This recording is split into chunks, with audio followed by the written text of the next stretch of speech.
네, 여러분 안녕하십니까? 김종석입니다. 집권 여당의 사령탑을 결정하는 국민의힘 전당대회 이제 닷새밖에 남지 않았습니다. 투표는 곧바로 내일부터 시작이 됩니다. 채널A가 주관하고 국민의힘이 주최하는 오늘 토론은요. 예정된 4번의 토론 가운데 마지막입니다. 그러니까 투표 전날인 오늘 지금부터의 90분이 후보들에게는 최종 승부처라고 해도 과언이 아닐 텐데요. 각 후보들이 어떤 반격 카드를 들고 왔는지 당원분들, 시청자 여러분, 그리고 저도 잘 지켜보도록 하겠습니다. 멀리 가지 마십시오. 1분 뒤에 바로 들어옵니다.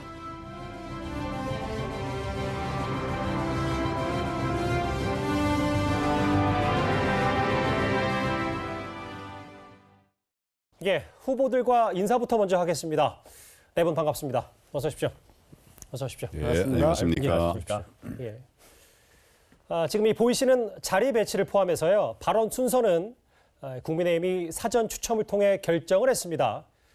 제가 한번 말씀을 미리 드리면 효율적인 진행을 위해서 시간을 잘 맞춰주셨으면 좋겠고요. 시간이 넘어가면 마이크는 자동으로 꺼집니다.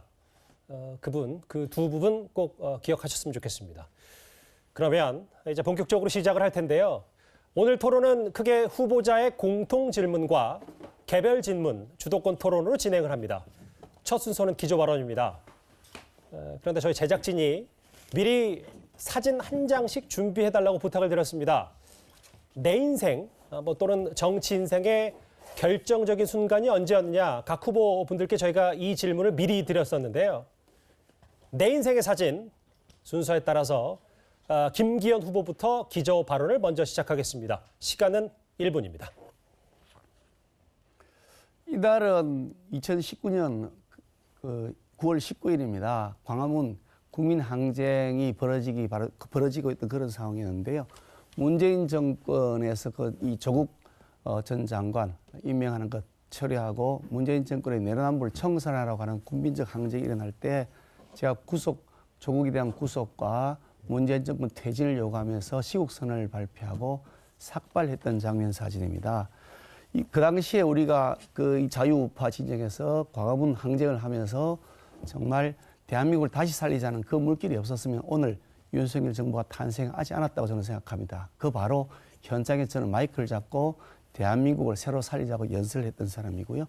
그렇게 하고 그 이후에 원내대표가 돼서 대통령 선거의 야전사령관으로서 대통령 선거를 마치 이겨냈습니다. 그래서 이번에 저에게 대표를 맡겨주시면 그 힘과 에너지를 바탕으로 내년 총선 반드시 압승하겠습니다. 김기현을 지지해 주십시오. 시간 정확히 잘 맞춰주셨습니다. 다음은 내 인생의 사진, 안철수 후보 차례입니다. 1년 전 바로 오늘 3월 3일 저와 당시 윤석열 후보는 단일화를 했습니다. 그 결단으로 0.73% 승리의 기적을 만들어냈습니다. 그 결단으로 상상만 해도 끔찍했던 이재명 대통령을 막아냈고 대한민국 역사의 물줄기를 바꿨습니다. 이재명이 대통령이 됐다면 대장동 비리는 영원히 묻히고 대한민국은 부패의 나라가 됐을 겁니다. 이 사진 속 단일화가 대한민국을 구했습니다. 또 이 사진 속에는 내년 총선 승리의 비책도 담겨 있습니다. 즉, 지난 대선 때 힘을 합쳤던 보수와 중도가 다시 한번 힘을 합쳐야 한다는 겁니다. 단일화 시즌2를 만들어야 합니다. 승리의 상징 안철수가 또 한 번 승리를 만들어내겠습니다. 예, 1분 안에 잘 끝내주셨습니다. 다음은 황교안 후보 차례입니다. 예, 제 사진은 제가 단식을 해서 쓰러진 상황이었습니다. 저는 의식을 잃어서 이런 상황을 잘 몰랐었습니다. 민주당의 횡포에 맞서서 싸우기 위해서 정말 죽기를 각오하고 제대로 된 단식 투쟁을 했습니다. 이를 통해서 당이 단결하고 또 대여 투쟁의 불씨를 되살릴 수가 있었습니다. 그때 저는 한 번 죽었습니다. 남은 생은 당과 또 대한민국을 위해서 살기로 결심을 했습니다. 저에게는 목숨보다 강한 신념이 있습니다. 정통 보수 정당을 재건하겠습니다. 그리고 당원 중심의 정당을 만들어 내겠습니다. 싸워 이기는 정당을 만들 것입니다. 그렇게 해서 결국 우리가 30년 정권을 창출해 낼 것입니다. 대한민국의 자유민주주의, 안보, 민생 반드시 지켜내겠습니다. 예, 마지막으로 천하람 후보의 내 인생의 사진입니다. 네, 제가 20대 때 가장 락 스피릿이 넘치고 자유에 대한 열망이 있을 때 장발을 했던 시절의 사진입니다. 제가 지금 당장 뭐 장발을 하겠다라는 것은 아니지만 저는 우리 국민의힘에 지금 가장 필요한 게 자유와 다양성이 아닌가 생각합니다. 우리 황교안 후보님께서 삭발을 하실 자유가 있다면, 그런 모습이 나와야 한다면 저는 천하람이 장발을 할 수 있는 자유, 그런 다양성도 필요하다라고 생각합니다. 최근에 민주당에서 갑자기 정신을 차리면서 민주당 내에서도 자유와 민주주의가 어느 정도 회복되는 걸로 보입니다. 이럴 때 우리가 정말 국민의힘의 자유와 다양성을 억압하는 윤핵관들을 그대로 놔두고 이 사람들이 우리 당의 국회의원과 구성원들을 여전히 옥죄고 권력 줄세우기를 하고 족쇄에 묶어놓는 것을 방치한다면은 저는 우리 국민들께 좋은 모습, 정말 우리 보수의 자유와 다양성과 유능함 못 보여드린다라고 생각합니다. 예, 쭉 보셨죠? 4인 4색 네 분의 기조발언 잘 들었습니다. 이제는 이제 주도권 토론 차례인데 그 전에 저희가 들어가기 전에 긴장을 좀 푸는 의미로요. 요즘 몇몇 예능 프로그램에서 화제가 되고 있는 밸런스 게임 저희가 이번 토론회에 제대로 한번 빌려와 봤습니다. 밸런스 게임 아실 겁니다. 이제 두 가지 중에 꼭 하나는 선택해야 하는 이런 코너 방식인데요. 저희가 이거를 각 후보들께 사전에 어떤 질문인지 알려드리지 않았습니다. 방식은 이렇습니다. 둘 중 하나를 고른 뒤에 제가 그 이유를 묻고 바로 선택하신 그 인물에게 영상 편지도 한번 써보겠습니다. 1, 2번 질문을 고를 때는 시간을 재지는 않고요. 그 이유와 영상 편지는 각각 30초를 드리겠습니다. 먼저 천하람 후보부터 바로 제가 질문을 드리겠습니다. 저거네요. 워크숍에 가서 무조건 반드시 꼭 한 방을 써야 한다면 윤핵관이냐 철험회냐. 1번 윤핵관, 2번 철험회. 하나, 둘, 셋. 네, 1번 윤핵관 고르겠습니다. 1번 윤핵관. 네. 30초 드리겠습니다. 그 이유부터 먼저 설명을 부탁드릴까요? 저는 윤핵관 분들에게 1년 전에 오늘을 떠올려 보라고 강하게 말씀드리고 싶습니다. 정말 정체성에 별로 안 맞는다라고 생각했던 안철수 후보와 단일화를 하면서까지 대선에 이겨야겠다. 국민들께 정말 승리해야겠다라고 했던 그 초조함, 그 초심을 과연 가지고 있느냐 저는 묻고 싶고요. 저는 그 초심이 있다면 당과 대통령을 위해서 예. 아무 말도 하지 말고 아무 행동도 하지 마시라. 그렇다면 아무 일도 일어나지 않을 것이다. 이렇게 말씀드리고 싶습니다. 일단 민주당의 철험회보다는 네. 민주당 소속의 철험회보다는 윤핵관과 함께 한 방을 쓸 수 있다. 일단 말이라도 좀 하고 통하니까요. 네. 그러면 윤핵관 누구라고 좀 특정할 수는 없겠습니다만 30초 영상 편지를 한번 써보겠습니다. 네. 장제원 의원님 안녕하십니까. 제가 참 어떤 의미에서는 또 모질게 말씀드릴 때도 있습니다만은 저는 정말로 장제원 의원께서 우리 당과 대통령을 정말 아끼신다면은 단순히 백의종군 하시는 정도의 수준이 아니라 저는 정계 은퇴를 한번 고려해 보시는 것이 우리 당의 건강한 발전을 위해서 필요하지 않나. 그게 아니시라면 동작 을에 오셔가지고 나경원 의원과 한번 경선을 통해 심판받아 보시라 말씀드리고 싶습니다.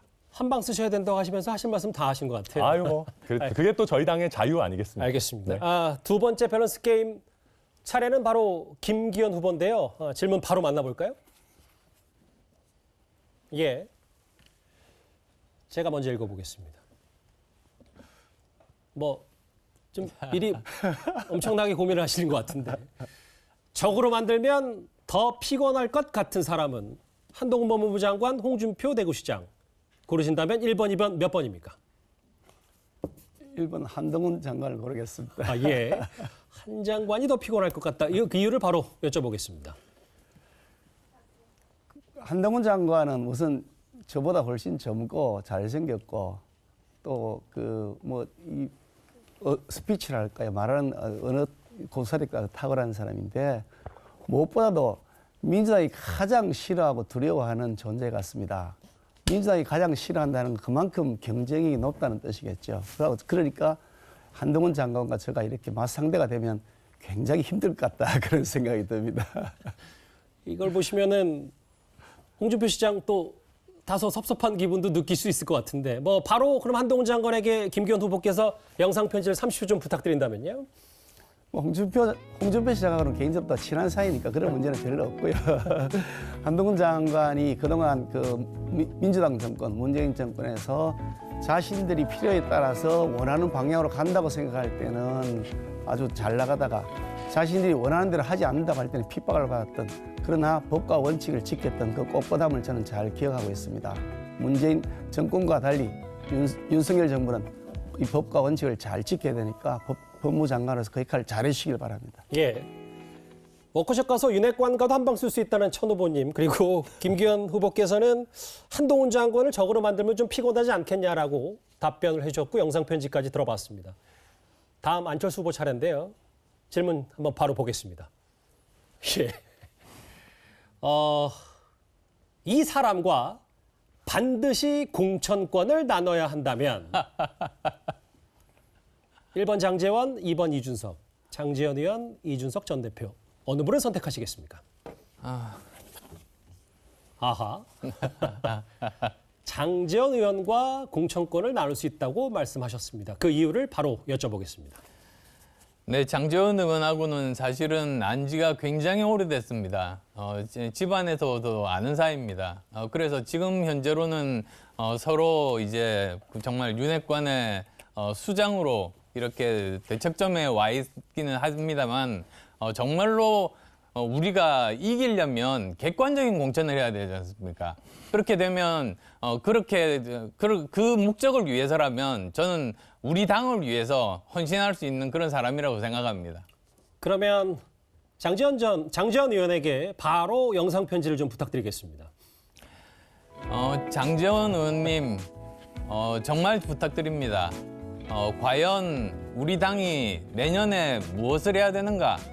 사실은 우리가 친한 130명짜리 당이 돼서는 윤석열 대통령이 성공할 수 없습니다. 윤석열 정부가 성공할 수 없습니다. 제가 그러자고 또 장제원 의원님과 다 함께 이렇게 후보 단일화를 한 게 아닙니다. 우리 당이 이기려면 압도적인 과반이 되어야 된다 말씀드리고 싶습니다. 예. 장제원 의원이 두 번이나 일단 등장을 하셨습니다. 마지막 밸런스 게임은 황교안 후보입니다. 질문 바로 한번 만나볼까요? 닮고 싶은 대통령은 현직 윤석열 대통령이냐 박근혜 전 대통령이냐 예. 팻말을 좀 들어주십시오 먼저. 예. 예. 2번 박근혜 전 대통령을 택하셨습니다. 이유를 좀 들어보겠습니다. 박근혜 대통령은 고생을 많이 하셨습니다. 그리고 모델을 보여주셨죠. 그래서 제가 경험한 박근혜 대통령은 꼭 닮고 싶은 이런 분이다. 이런 말씀을 드릴 수 있습니다. 근데 이번 윤석열 대통령도 이제 정권 5년 끝나고 나면 또 마치게 될 텐데 똑같은 심정이 들 것 같습니다. 두 분 다 아주 소중한 분이고 다 닮고 싶은 분이라는 말씀을 드리고 싶습니다. 건강하십시오. 그럼에도 박근혜 전 대통령을 선택했다는 사실은 맞습니다. 그럼 황 후보께서 박근혜 전 대통령에게 영상편지 30초 정도를 전달할 수 있습니다. 박 대통령님, 얼마나 힘드십니까? 오랜 옥고를 통해서 건강도 많이 상하셨을 텐데 제일 중요한 것이 건강이니 건강부터 잘 돌보시기를 바랍니다. 지난번에 생시를 맞아서 저희가 생신상을 잘 드렸는데 식사 잘 드시고 나라 걱정 적당히 하시면서 건강하게 지내시길 바랍니다. 무엇보다 건강이 최고니까 유념하시기를 바랍니다. 예. 내 인생의 사진 그리고 각 후보들의 밸런스 게임까지 좀 긴장될 수 있었던 부분들을 조금 이완을 하면서 이제 시작을 해봤습니다. 이제부터는 토론의 하이라이트인 주도권 토론입니다. 주제는 자유입니다. 잘 아시는 대로 한 후보당 적어도 2명에게는 질문을 해야 합니다. 그리고 사전에 합의한 대로 발언과 질문은 모두 합쳐서 7분을 넘기지 않아야 합니다. 질문이 2분을 넘기면 제가 직접 개입을 합니다. 질문을 받은 상대방의 발언권을 존중한다는 뜻으로 최소 30초는 답할 시간을 주시기 바랍니다. 주도권 토론의 첫 순서는 황교안 후보부터입니다. 시간은 7분입니다. 김기현 후보님께 질문하겠습니다. 이틀 전 여론조사 결과 김기현 후보의 땅 투기 의혹 관련 리스크가 있다. 이런 응답이 64.7%가 나왔습니다. 특히 20대, 40대는 70%가 넘었습니다. 국민 대다수가 몹시 화가 나 있는 상황입니다. 이것이 바로 민심입니다. 김기현 후보가 당대표가 되면 총선에서 필패한다고 하는 답이 이미 나와 있는 것입니다.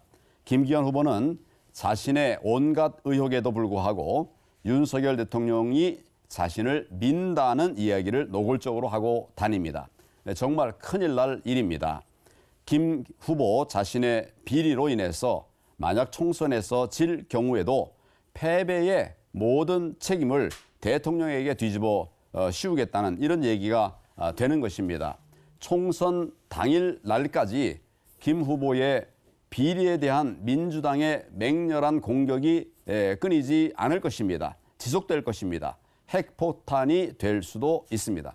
그래서 결국 중간에 비대위로 가게 될 것으로 보입니다. 만약 그렇게 된다면 역시 몽땅 그 대통령에게 책임을 뒤집어 씌울 수밖에 없게 될 것입니다. 그렇게 되면 대통령의 힘이 급속하게 빠지게 되고 또 비대위가 힘을 갖게 될 것입니다. 비대위의 힘이 막강해지면 오히려 우리 당의 구심점은 없어지고 당은 큰 혼란 속으로 빠져들게 될 것입니다. 비대위 체제를 이용해서 당을 뒤에서 조정하려고 하는 그런 세력들이 이제 되살아날 것입니다. 질문 2분까지 10초 남았습니다. 결국 대통령의 국정 운영을 뒷받침하기는커녕 비대위 내부의 권력 다툼으로 또다시 자신의 이익, 계파의 이익만 생각하는 이런 패거리 정치가 될 것입니다. 이 부분에 관해서 정리하시고 이 부분에 질문해 관해서 주실까요? 제가 말씀드린 것에 대해서 의견 말씀해 주시기 바랍니다. 우리 황교안 후보께서는 정말 하실 말씀이 그거밖에 없는 모양입니다. 가짜 뉴스를 처음부터 끝까지 계속 말씀하시는데 도대체 이번 전당대회에 흙탕물 일으키려고 나오신지 질문하고 싶습니다. 오늘 제가 뉴스를 보니까 황교안 후보께서 공천 관련해서 50억을 받았다고 누군가 얘기한 걸 가지고서 그걸 자신을 향해서 거짓말과 모함을 한 것이라면서 고소하셨다는 기사를 봤는데요. 김기현을 향한 가짜뉴스는 검증이라고 그러시고 자신을 향한 의혹 제기는 거짓말과 모함이라 이렇게 말씀하시는 것이 다 됐으니까 제가 30초 말씀을 드리겠습니다. 왜 뻔한 결과에 대해서 외면하십니까? 왜 김기현 후보의 권력형 토건 비리를 대통령이 책임져야 한다는 것입니까? 김 후보는 더 이상 대통령이 자신을 민다는 얘기를 하지 마시고 곧바로 사퇴하시기를 바랍니다. 제가 답변하겠습니다. 제가 지금 주도권 질문이고 말씀을 계속하겠습니다. 아까 이미 30분 드렸어요. 아니 방금 당연 저한테 다 드렸어요. 30분. 좀 자제를 부탁드리고요. 아니 30초 답변 시간도 안 주시고 말씀하시잖아요. 내가 질문했고 30초 답을 했어요. 땅 투기 의혹 관련해서 몇 가지 질문하겠습니다. 94년 김 후보가 35살이었을 때 삼산동 상가 부지를 김정권 씨로부터 샀습니다. 98년 2월 IMF 때 문제의 울산 땅 그것을 마찬가지로 김정권 씨로부터 샀습니다. 김 후보에게 상북면 일대 토지 차명 부동산 사건을 의뢰한 사람도 역시 김정권입니다. 이 김정권이 도대체 누군지 이것에 관해서 말씀을 해주시기 바랍니다. 우선 김정은이라는 사람은 제가 94년도에 땅을 사게 되면서 알게 된 사람이고요. 그리고 뭐 소송 말씀하시는데 소송은 20, 30년 전에 무슨 소송을 했는지 전혀 기억하지 못하기 때문에 그런 소송을 맡았는지 안 맡았는지 내용이 뭔지는 전혀 제가 확인할 수 없다는 말씀 드리고요. 그냥 땅 산 겁니다.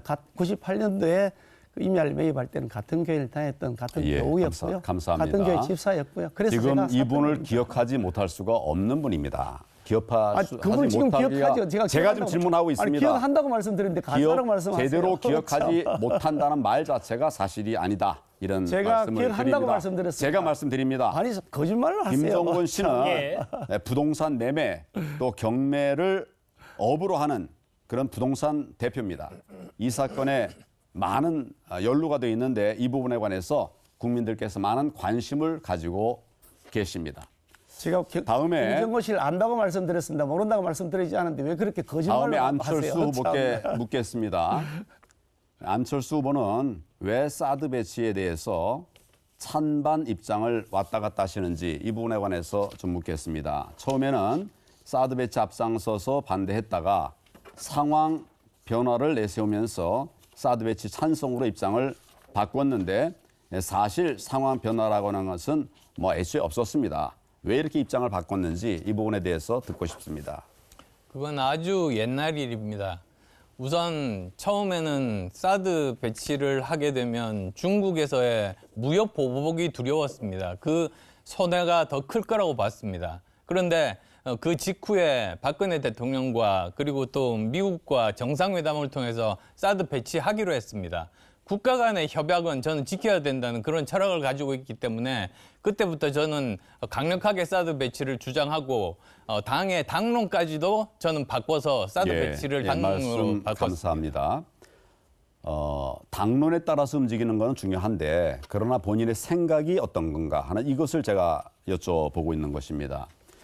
대선 불출마 약속에 관해서 2021년 서울시장 보궐선거에 출마하시면서 2022년 대통령 선거에는 출마하지 않겠다 이런 것을 전제로 하셨었는데 결국 출마하셨어요. 그 왜 약속을 지키지 않으셨습니까? 그 당시 2011년 정확하게 그걸 못 보신 것 같은데요. 제가 대선 출마를 포기하면서까지도 이렇게 서울시장에 출마하는 이유는 지금 현재 우리가 이길 가능성이 없기 때문에 조그만 그런 우리의 가능성, 즉 정권 교체의 가능성을 만들기 위해서 제가 서울시장에 출마하겠습니다. 그렇게 말씀드렸습니다. 예, 보수 가치에 변함없는 견지를 부탁을 드립니다. 예, 시간 다 됐습니다. 치열하게 맞붙는 토론은 저도 존중하고 좋아하는데 다만 앞서 제가 말씀을 이미 들었었던 한 질문이 2분을 넘지 않도록 그리고 상대방의 발언권을 존중해 주기 위해서 30초 정도의 발언권은 좀 보장해 주셨으면 제가 좋겠습니다. 30초 다 드렸습니다. 예, 다 재고 있었어요. 예, 각자 서로 목소리가 좀 물리면서 그 부분을 제가 말씀드린 거니까. 예, 편파적으로는 하지 마시고 예. 공정하게 제가요? 해주세요. 시간을 다 재고 제가 그 봤어요. 고함을 지르고 그랬어요. 저는 네네. 찬찬하게 말씀드리는데 글쎄요, 저는 있는 그대로 하기 때문에 규정을 지킨다는 말씀 다시 한번 드리고요. 다음은 주도권 의원.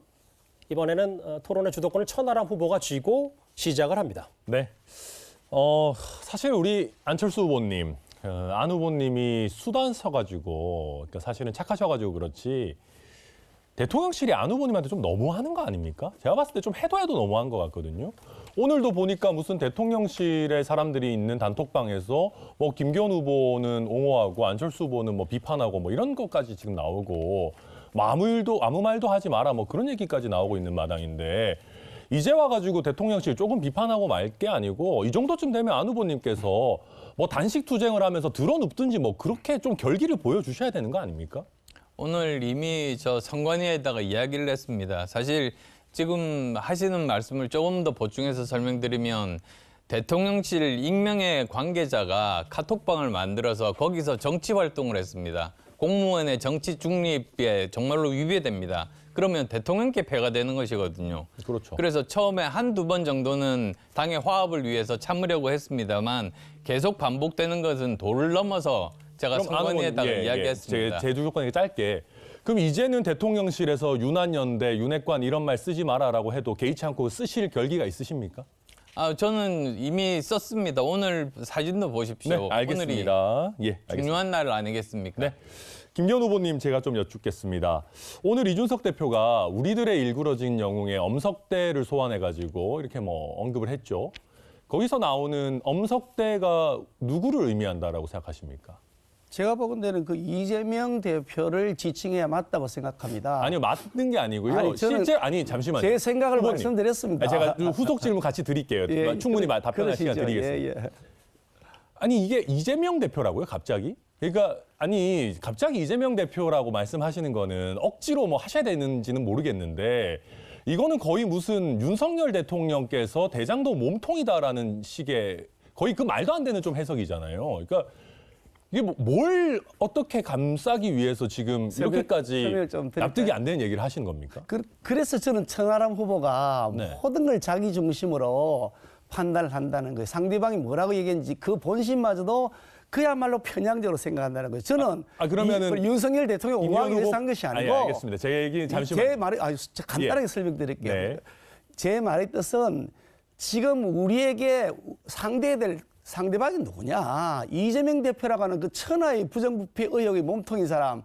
왜 그 사람에 대한 공격을 해야 될 이 시점에 그 사람의 잘못을 지적해야 될 이 시점에 내부 공격만 네, 계속하냐? 그러면 전 정리하고 넘어가겠습니다. 그래서 그 그러면 부분에 집중해 달라고 네, 제가 제 말씀드리는 주도권이니까요. 겁니다. 후보님이 생각할 때는 이준석 대표가 얘기한 엄석대가 이재명 대표라는 말씀이세요? 그러니까 그렇게 이재명- 해석돼야 된다는 게 아니라 민- 실제 그렇게 해석이 되십니까? 아니 그래 해석돼야 된다고 말씀드리는 거예요. 아니 생각을 해보세요. 아니, 해석돼야 된다는 게 이재명이라는 아니라요. 사람이 민주당 대표를 하면서 민주당을 완전히 아니, 망쳐놨는데 저는 이해가 안 되는 게- 그 점에 대해서 우리가 예. 지적을 해야 된다. 아니요, 저는 이해가 안 되는 게 그런 식으로 제대로 해석도 안 하고 그러면 언론인들이나 우리 국민들의 바이든 날리면도 마찬가지입니다만은 아니 그런 식으로 뭔가 현실을 왜곡하고 후보님의 뜻대로 마음대로 바꾸면 이게 아니 정치적으로 국민들을 어떻게 설득하고 아니 정상적으로 일상생활이 가능한 수준의 우리가 해석을 해야 되는데 그래서 제가 너무 안 이상하게 맞는 거 편향적으로 아닙니까? 해석한다는 거. 제가 일단 알겠습니다. 넘어가겠습니다. 당연을 말씀하는 겁니다. 예, 일단 이재명 대표에 넘어갈게요. 대해서 이준석 대표가 좀 비난하고 저 공격하라고 얘기하는 겁니다. 아까 제가 여쭤봤습니다마는 지금 대통령실의 정무수석이 나와가지고 우리 당의 당권 주자에게 아무 말도 하지 않으면 아무 일도 일어나지 않는다. 사실상 움직이면 쏜다라는 정도의 얘기 아닙니까? 이거 정상적입니까? 제가 봤을 때는 이 정도면 정무수석 잘라야 된다고 보거든요. 같은 당권 주자로서 이거 당권 주자의 자존심을 완전히 깎아내리는 거 아닙니까? 이 정무수석의 이런 발언 어떻게 평가하십니까? 천하람 후보는 앞뒤를 다 잘라버리시고 지금 왜곡을 하시는데요. 윤석열 대통령을 끌어들여서 윤한연대를 했다 이렇게 하시니 아니 가장 윤심을 제일 끌어들인 게 사실 후보님 아닙니까? 저는 윤한연대를 윤김연대를 한다고 말한 적이 아니 무슨 없습니다. 뭐 윤심이 본인에게 있다. 내가 뭐 윤심의 대표 주자다. 내가- 일체돼야 된다. 제일 많이 윤심 마케팅 하신 게 후보님이잖아요. 그래서 천하람 후보가 저 계속 왜곡해서 본다는 제가 한 번도 윤심이 나에게 있다고 말하지도 아니, 않았고요. 나는 윤석열 대통령과 소통과 공감을 잘해서 서로 간의 협조를 통해서 당을 성공시키고 아니 그 그것을 이겨낸다고 김기현 후보님이 말씀드렸죠. 윤석열 대통령이랑 잘 협조하겠다라고 하면 되고 다른 후보들은 그 얘기 하면 안 됩니까? 아니, 어디 저는 무슨 천하람 후보는 협조한다고 다 했잖아요. 아니 했습니다. 그럼- 이거 안철수 후보는 그거 하면 안 됩니까? 협조하겠다고 말씀한 것이 아니고 아니, 제 윤한연- 얘기는요. 윤한연대를 했다고 하니까 얘기한 윤석열 거죠. 대통령과 협조하겠다, 윤심이다 이런 거를 무슨 상표권 등록해가지고 상표권이 지금 후보님한테만 가 있습니까? 그런 저런 거 걸 어떻게 아니잖아요. 들을 기가 없으세요. 그렇게 들어도 당권 이해를 못 하세요. 제 주자들이 말을요. 대통령과 협조하겠다는 누구나 할 수 있는 얘기 아니에요? 다 할 수 있죠. 알겠습니다. 누가 그거 하지 넘어가겠습니다. 말라는 게 아니잖아요. 지금 그 정순신 논란 터졌지 않습니까? 그때 아마 저만 유일하게 적시에 사퇴하라라는 메시지 냈고 거기에 따라서 우리 본인과 대통령도 적절한 판단을 내리신 것 같습니다. 근데 이 정순신 논란과 관련해 가지고 인사검증 실패의 책임이 김기현 후보 보시기에는 누구한테 있다고 보십니까? 인사검증이 제대로 안 된 건 맞습니다. 그 점에 대해서는 분명히 책임이 있다고 생각하는데 이게 시스템에 문제가 있습니다. 실제로 본인이 고지하지 않으면 알 수 없는 영역들이 있기 때문에 네. 그 시스템을 정비한 노력은 필요하다고 그 생각하고요. 시스템을 정비해야 되는 노력을 가장 많이 기울여야 되는 데가 어딥니까 그러면? 그러니까 우리가 구체적인 얘기를 해야 돼요. 그냥 시스템 더 좋게 만들어야 된다라는 거는 그냥 국회가 하나만 법을 하는 고쳐줘야죠. 얘기. 국회가 법을 고쳐줘야 된다. 당연히요. 이게 강제 수사권이 없습니다. 검증 시스템 인사검증 자체가요. 시스템에 강제 수사권을 주자고. 강제 조사권이 없습니다. 본인이 고지하지 않으면 동의하지 않으면 아무도 조사할 수 있는 권한이 없습니다. 네, 그래서 알겠습니다. 국회는 안 해보셨으니까 잘 모르시잖아요. 아니요, 그게 국회에서 아니라 그동안 많은 논쟁들 인사검증에 했어요. 강제 수사권까지 주면 사람들이 무서워가지고 인사검증이 강제 어떻게 수사권이 동의를 아니라 합니까? 강제 조사권인데요. 아니 천안 후보는 국회의원 안 해보셨으니까 모르는 거예요. 그동안 국회에서 여야 사이에 이걸 강제조사에서 권한을 주자고 많은 논의를 했는데 네, 결국 여야 간의 의논이 짧게 결을 안 난 마무리 겁니다. 부탁드리고요. 김기현 후보님, 아까 보니까 정광훈 목사도 조금 옹호하시던데요. 예전에 김기현 후보께서 정광훈 목사를 보고 이사야와 같은 선지자다라는 얘기를 하셨던데 지금도 그 의견 변함 없으십니까? 제가 옹호한 것이 아니고요.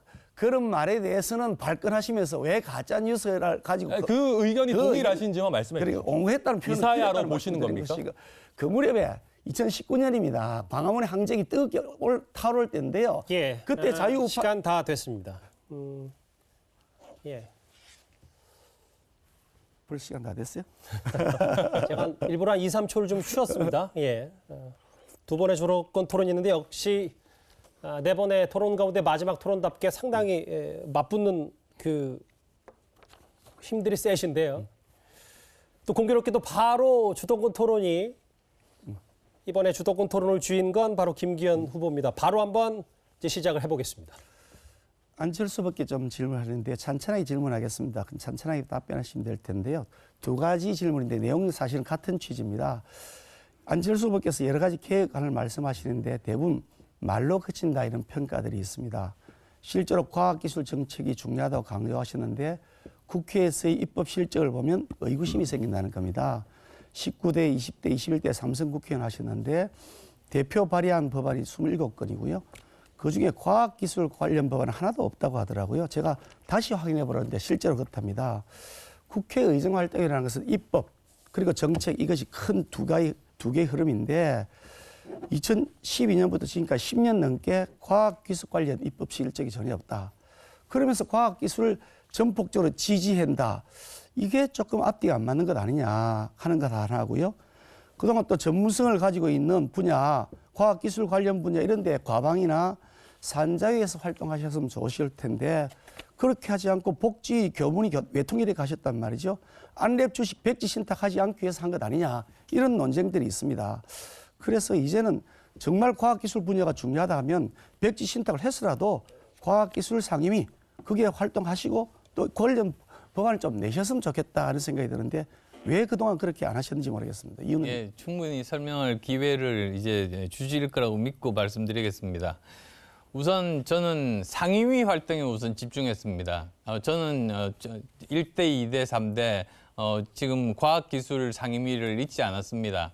그래서 상임위 활동에 집중해서 했던 말씀드리고 오히려 제가 정말로 과학기술에 대해서 그 대통령직 인수위원장을 하면서 110대 국정과제 중에서 빠진 부분들을 꼼꼼히 점검해서 다 넣었습니다. 예를 들자면 102번에 사이버 안보에 대해서 40초 시간 있습니다. 드렸거든요. 그런데 네. 답변 안 우선은 하고 1번은 그렇습니다. 그러니까 그다음 두 번째 40초 시간 설명드릴게요. 드렸습니다. 그러니까 두 번째 설명드릴게요. 그런데 제가 질문한 것에 답변이 안 돼 있어서 법안도 안 내시고 상임위도 그 상임위 활동 안 하셨으면서 그게 중요하다 하시니까 앞뒤가 안 맞다는 말씀인데 제가 다음 질문 좀 드릴 텐데요. 이게 이재명 대표에 대한 불체포 특권, 저는 국회의원의 불체포 특권을 폐지해야 된다고 생각하는 사람입니다. 다만 그럼에도 불구하고 헌법 개정 사항이 있기 때문에 지금 당장은 안 되니 이걸 법률을 고쳐서라도 해결해야 된다 그렇게 생각하는데요. 지금 현행 법률 개정으로 저는 가능하다고 봅니다. 형사소송법과 국회법을 고치면 국회의원의 경우에 구속영장 실질심사를 위해 출석하는 것은 본인이 출석하고 그런 다음에 판사가 영장을 발부하겠다가 판단이 되면 국회에다가 발부할 테니까 동의해달라고 하는 절차들이 있을 수가 있습니다. 판사가 기각하면 더 이상 동의하는 절차가 필요 없고요. 그래서 제가 이 국회의원에 대한 체포 과정에 있어서 구인하는 영장 실질심사하는 과정에 있어서는 별도의 국회 동의가 필요 없고 영장 발부 후에 집행할 때 그 동의가 필요하도록 제도를 고치면 불체포 특권의 남용을 훨씬 막을 수 있다 그런 생각이 듭니다. 그래서 제가 국회법이나 형사소송법 관계법의 개정안을 곧 제출할 생각인데 제가 이 말씀을 왜 드리냐. 여당의 대표가 되면 무작정 야당이 잘못한다. 막 비판만 하는 것이 아니라 그걸 어떻게 지혜롭게 해결할지 전략적으로 판단해야 되는 겁니다. 그래서 이런 것들을 예. 대표가 해야 된다고 생각하기 때문에 만약에 이 법안을 내면 같이 공동 발의해 주시겠습니까? 저는 이미 여기에 대해서 발표한 바 있습니다. 아마 못 보신 모양인데 저는 정책에 대해서 벌써 3번에 걸쳐서 네, 발표를 했습니다. 공동 발의해 주시겠냐는 아니, 뭐 그건 당연하죠. 감사합니다. 그리고요. 그다음에 아까 두 번째 그 다른 질문하신 것에 대한 답변 40초 시간 제가 드렸거든요. 하나 더 질문할 텐데요. 코픽스라고 있는데 이게 뭐냐면 은행연합회가 자신들의 자금 조달 금리를 자기들이 결정하는 겁니다. 사실 이게 대출 금리가 굉장히 지금 높다는 것 때문에 국민들이 엄청나게 고통을 겪고 있고 고금리로 이자 수익을 가지고 자기들은 돈 잔치 벌인다. 국민들은 빚 잔치를 해야 되는 상황이다. 이렇게 여겨지지 않습니까? 이런 상황에서 그동안 그 런던 은행 연합회가 했던 리버 금리라는 것이 있는데요. 이 국제적으로 통용된 리버 금리도 알고 보니까 내부 조작을 해가지고 런던 은행 연합회가 그것을 큰 수익을 내도록 내부적인 담합을 했다. 이것이 발각이 되어가지고 그것이 벌금 2조 2천억을 부과를 받았거든요. 그래서 몇 년 전이죠. 그렇지. 나라마다 그걸 고치려고 지금 하고 있습니다. 그런데 우리는 그 제도를 고치기 위한 노력을 전혀 안 합니다. 그래서 제 생각으로는 더 이상 고양이에게 생선을 맡길 수는 없다라는 차원에서 은행연합회가 자체적으로 조달 금리를 평가하는 코픽스 제도를 이제는 방해해 놓을 것이 아니라 이것을 공공기관이 참여해서 검증하는 시스템으로 만들고 그리고 그것을 외부에 고시하도록 하는 게 좋겠다 이런 생각이 드는데 의견이 어떠세요? 그것도 역시 제가 이미 이야기해 놓은 내용입니다. 코픽스에 대해서 그렇게 하는 게 네, 그리고 또 궁금하시나요? 저 시간 뭐 40초 주시겠다고 하셨으니까 아까 답변 못한 백지 신탁에 대해서는 저는 정치를 시작하면서 백지 신탁 하기로 저는 마음을 굳혔습니다. 1년짜리 서울시장 나갔을 때 그때 백지 신탁 해야 되거든요. 근데 저는 거기 나갔습니다. 그러니까 저는 백지 신탁하고 아무런 상관이 없다. 그렇게 말씀드립니다. 알겠는데 과방위에 가시지도 않으시고 산자에 가지도 않으시고 과학기술 관련 입법 하나도 안 되셨으면 과학기술이 중요하다고 하니까 앞뒤가 안 맞다는 말씀이고 제가 오히려 제가 중요하다고 생각하는 제가 잘 모르는 분야를 집중해서 한 겁니다. 네. 제지해 주시죠. 예. 그 노동개혁 관련해서 물어보려는데요.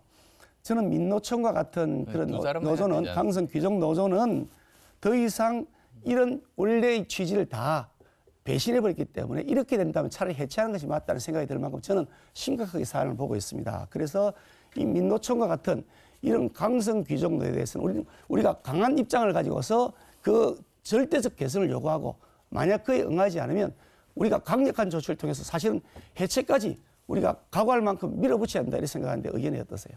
저는 민노총의 잘못된 부분들 저희가 강하게 지적하고 또 저희가 개선시켜야 된다라는 점 뭐 충분히 동의합니다. 근데 문제는 우리가 그 민주노총에 의해서 어떻게 보면 제대로 보호를 받고 있지 못한 여러 노동자들이 있습니다. 우리가 노동시장 이중구조가 있기 때문에 아마 잘 아실 겁니다. 그러니까 특히 거대 노총들이 정규직 대기업 노조의 그 기득권만 지키느라고 제대로 정말 보호가 필요한 어떤 노동자들을 제대로 못 챙기는 부분도 있거든요.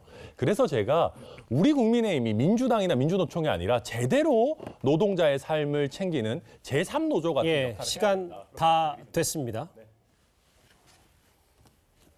7분 다 지났고요. 세 분 주도권 토론은 끝났습니다. 마지막은 안철수 후보가 주도권을 잡습니다. 예, 김기현 후보께 저 여쭙겠습니다. 저 당대표 선거가 누가 총선 승리에 가장 적합한 사람인가가 기준이다. 그건 뭐 모든 분들이 다 아실 겁니다. 그런데 이재명 후보가 아마도 내년에 총선 지휘를 못할 겁니다. 아마도 혁신적이고 도덕적인 그런 비대위원장이 이 총선을 치를 텐데요. 근데 저는 불안한 게 한 가지 있습니다. 사실 아시겠습니다만 지난번 선거 때 우리가 관악갑이나 부천소사 이런 지역구 후보들이 연이어서 부적절한 발언 막말해서 우리 당에 큰 타격을 준 적이 있는데 기억하시죠? 그런 것도 타격 중에 하나였죠. 예. 그래서 30석까지 날아갔던 그런 분석도 있습니다. 근데 전당대회 기간 동안에만 해도 사실 김기현 후보께서 총선을 지휘하시겠다고 해놓고 여러 가지 부적절한 발언들이 한 것이 한두 개가 아닙니다. 제가 몇 개만 말씀드리면 우선 첫 번째는 제가 당선되면 윤 대통령이 탄핵될 수 있다 이렇게 말씀하셨어요. 근데 탄핵은 탄핵 사유가 있어야 됩니다. 근데 마치 대통령께 탄핵 사유가 있는 것처럼 말씀을 하셨고요. 그리고 또 대통령과 공천 상의하겠다고 하셨습니다. 전직 대통령이 이 문제 때문에 징역 2년 선고받은 일이 있는데도 이런 말을 그런 것들을 의식하지 못하고 이렇게 말씀을 하신 것 같고요. 그다음에 또 하나는 정치인이 부패해도 공천을 받지만 음주운전이 안 된다는 건 말이 안 된다. 저는 이거는 저 중도층들이 도저히 납득할 수 없는 이런 말씀을 하셨다고 봅니다. 그래서 이렇게 위험한 발언을 이 짧은 시간에 여러 개를 쏟아내셨는데 도대체 어떻게 1년이 남은 총선을 지휘를 하시겠다는 건지 한번 의견 듣고 싶습니다. 우리 안철수 후보는 어떻게 거짓말을 그렇게 새빨간 거짓말을 해대세요? 제가 언제 음주운전을 해도 괜찮다고 그랬습니까? 더 심각한 범죄가 성범죄라고 했죠. 음주운전해도 공천 준다. 제가 언제 그랬습니까? 어디 그런 새빨간 거짓말 하세요? 또 대통령 아니 제가 있습니다. 30시간 주세요. 제가 말한 어디를 정확하게 보세요. 어떻게 거짓말을 그렇게 하세요? 제가 언제 대통령과 공천을 상의한다 그랬습니까? 의견을 듣겠다 그랬죠. 왜 그렇게 새빨간 거짓말을 하세요? 제가 또 안철수 후보가 대표가 되면 대통령이 탄핵될 수 있다. 제가 언제 그렇게 말을 했어요. 제가 과거에 미래 권력과 현재 권력이 부딪혔을 때 우리가 탄핵을 겪었던 아픔이 있습니다. 그 아픔을 다시는 되새기지 않아야 되기 때문에 당이 안정돼야 됩니다. 라고 말씀드렸던 것인데 그걸 제가 했던 말을 완전히 거짓말을 새빨갛게 왜곡해서 하시면 안 되죠. 드렸습니다. 제가 정확하게 시기 봤으니까. 제 정확한 워딩을 보고 말씀하세요. 근데 거짓말 그렇지 하세요. 않습니다. 저는 다 이런 것들 다 거짓말 하시면 안 되죠. 제 말은 그대로 다 나와 검증된 있습니다. 내용들입니다. 참나. 언론을 보시면 지금 당장 지금 언론에서 방송을 보시는 분들 인터넷 찾아보시면 이런 언론 보도들이 다 나오고 있습니다. 그래서 저는 정말로 이렇게 위험한 발언을 반복하는 불안한 후보로는 총선 승리할 수 없다. 이렇게 말씀을 드리겠고요. 외국에서 말씀하시네요. 사실 아니 그다음 글자 읽을 줄 질문으로 모르세요. 어떻게 거짓말 넘어가겠습니다. 하세요. 참나. 김 후보께서 일요일 날 도봉구 당협에서 그때 저도 갔습니다. 근데 이런 말씀을 하셨어요. 축구 감독이 선수 포지션만 정하고 지휘하는 게 감독이다. 그렇게 말씀하셨죠? 감독은 지휘해야죠. 포지션 정하고. 예. 근데 제가 히딩크 예를 한번 들어보고 싶습니다. 사실 히딩크 감독이 우리 대표팀을 월드컵 4강에 올렸습니다. 근데 저는 그 이유를 두 가지라고 생각합니다. 우선 첫 번째로는 축구협회 눈치를 안 보고 정말 선수가 실력이 있는가 그 실력만 보고 실력대로 이렇게 뽑았기 때문에 우리가 4강이 가능했다 이렇게 생각을 하고요. 그다음 또 두 번째로는 히딩크 감독이 네덜란드를 월드컵 4강까지 올렸던 그런 큰 무대 경험이 있습니다. 그래서 이러한 경험이 바탕이 돼서 결국은 이 두 가지가 합쳐서 우리가 4강까지 갔다 이렇게 생각을 하고 있는데 제가 보기에는 김기현 후보는 대통령과 공천 상의하겠다고 말씀하셨고 그다음에 또 그렇게 안 했다는 총선 지휘 거짓말 하시네요. 경험도 없으시지 않습니까? 총선 지휘 경험 있으신 분은 저하고 저기 황교안 전 대표님이 유일합니다. 그래서 저는 매우 우려스럽다는 그런 말씀드리고 싶은데 뭐 30초 정도 드릴게요. 이 안철수 후보께서는 2014년에 광주시장 측근 밀실 공천해가지고 지금 답이 아닌데요. 아니 제가 말씀드리잖아요. 네. 선수의 실력을 제대로 평가를 못해가지고 측근 밀실 공천, 낙하산 공천에서 선거를 완전히 망쳤고요. 2018년에도 아주 송파하고 노원에 측근 밀실 공천하려 그러다 그때 99% 그 당 후보들이 다 떨어졌습니다. 아니 이렇게 실력 없는 사람들을 막 내세우고 측근 밀실 공천하셨던 분이 제가 누구 실력 있는 사람이 잘 알아서 평가할 수 있는 제가 하겠다는데 거꾸로 말씀하시니까 황당하지 않습니까? 큰 무대 경험 하시가 다 실패했잖아요. 뭐 수도권에 가장 경쟁력이 있었다 그러시던데 수도권에서 보니까 두 명밖에 당선 안 됐더만요. 3기 이래 최대의 크기의 정당을 만든 사람입니다. 그런 사람 보고 이런 말씀하시면 안 되죠. 그 수도권에서 두 명밖에 안 다음으로 됐고요. 넘어가겠습니다. 그 당 망하는데 4년밖에 안 걸렸어요. 그 당 4년 만에 망했잖아요. 제가 다른 분께 천하람 후보께 네. 천하람 후보가 아니라 황교안 대표 예? 전 대표께 질문 드리고자 합니다. 예. 저 황교안 대표님이 국무총리 2년 정도 하셨죠. 근데 2016년에 하신 말씀이 기억이 나요. 공직자의 도덕성은 국민 신뢰의 가장 기본적인 전제 조건이다.